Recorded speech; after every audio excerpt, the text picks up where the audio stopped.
Ano ang dahilan ng ating kapaguran? Meron lang dalawang dahilan bakit tayo ay napapagod sa buhay.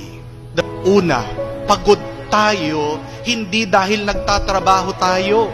Pagod tayo dahil trabaho ka ng trabaho, walang bunga yung kapaguran mo. Ang nakakapagod sa isang teacher ay hindi yung pagtuturo. Ang nakakapagod sa isang teacher, turo na siya ng turo, hindi naman natututo ang mga estudyante. Ayaw nilang matuto.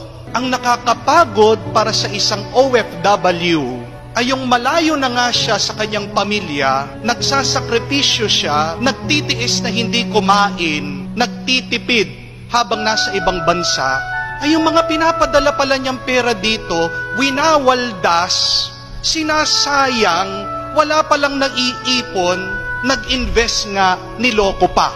Yan yung nakakapagod.